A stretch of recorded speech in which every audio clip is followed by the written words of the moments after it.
www.Toyratt.com.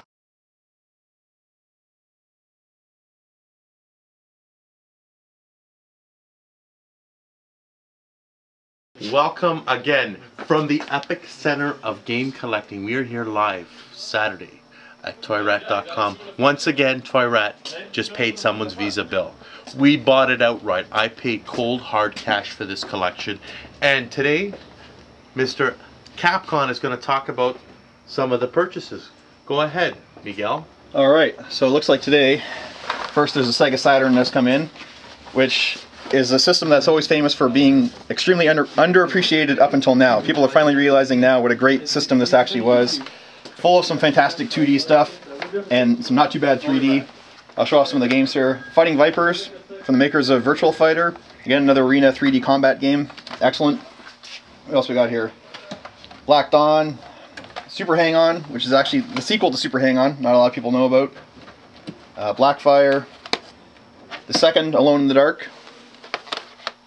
Madden 97, NHL All-Star Hockey, Hexen from the guys that made Doom, and quite possibly one of the worst games ever made in the history of video games, Courier Crisis. But it's a game so bad, you just gotta own it, because it's so terrible.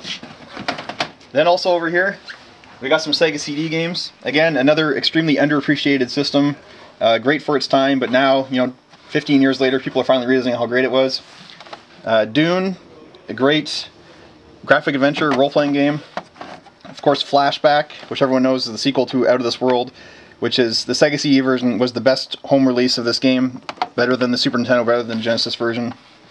Cliffhanger, Mortal Kombat, again, the best home version of the original Mortal Kombat game. Let's see what else we got here.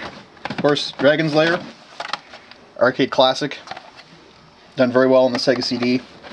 Thunderstrike, another hidden gem by JVC, excellent 3D Mode 7 graphics. Lodestar, a complete ripoff of Sewer Shark, but still, good for camp value. Prize Fighter. Tomcat Alley, my guilty pleasure for full motion video games. Surgical Strike. Iron Helix, another graphic adventure not a lot of people know about. And of course Lethal Enforcers 2. Alright, so we got a 3DO, and that again falls into the nice category of underappreciated systems. As everyone knows, it was around $700 to $1,000 when it came out, way ahead of its time. And for games, Blade Force, one of the last games made for the 3DO, an excellent game. Pebble Beach Golf Links, the original Alone in the Dark, the beginning of survival horror. We wouldn't have Resident Evil if it wasn't for Alone in the Dark. We got some disc only. We got the 3DO version of Doom. Battle Chess, excellent game actually. Quarterback Attack, not so excellent, but still good. Okay, we got over here Sega CD with the 32X. Again, an add-on that wasn't known for a lot of great games, but it does have quite a few good ones out there. And here's one of them, Star Wars Arcade. Actually, my personal favorite 32X game, Shadow Squadron. And Metalhead was actually a mech game, very similar to the Mech Warrior games that came out on the PC. Looks like we got some more Genesis games here. WrestleMania. Of course, the Genesis version of Street Fighter 2, excellent, with that, especially with the 6-button controller. And of course, the all-time classic, Revenge of Shinobi. Still probably the best Shinobi game out there by far. Sega need another Shinobi game. 2D, not that 3D crap. And for PlayStation 1, of course, Parasite Eve, and everyone knows Parasite Eve 3 is finally coming out, so, a good way to see where it all began, the very first Parasite Eve. Motocross Mania, so we got Pro Pinball, Virtual Pool 3, Nago Kings, the first one, there we go, Spawn, was popular back in the 90s, not so popular now, and Brunswick Bowling 2. What I'll do, I'll talk about the Saturn actually for a few seconds here, why it was so good. And here's a couple more games, Virtual Fighter 2 and Virtual Cop. The Saturn, of course, bad timing, came out just before the PlayStation, was $100 more than the PlayStation when it came out. And Sony did a really good job buying, here's the PlayStation's main competitor here, buying a lot of exclusive contracts right away, which Sega did not do. But what the Saturn did extremely well is it had an independent 2D processor, which the Sony PlayStation did not. So all the fighting games, the Darkstalkers, the Street Fighters, the X-Men vs. Street Fighter were all 20 times better on the Saturn.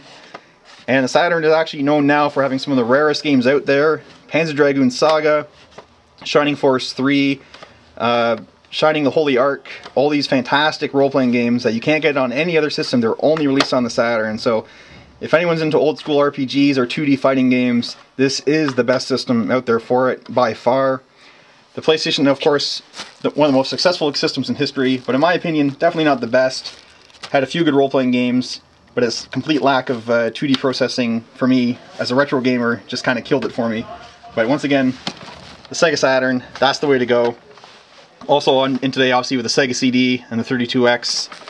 Definitely, if you like 2D side-scrolling games, shooting, everything, these are the systems to get. Sega was the king of the 90s, and this is kind of why. So once again, I want to say thank you for Evo, because he's not here. He's back, probably buying more collections that he'll probably have to do another video on. So I'm the guest speaker. We'll call myself Capcom for today. Thank you, everyone, and definitely stop by for some good old Sega Saturn classics. And cut. www.Toyratt.com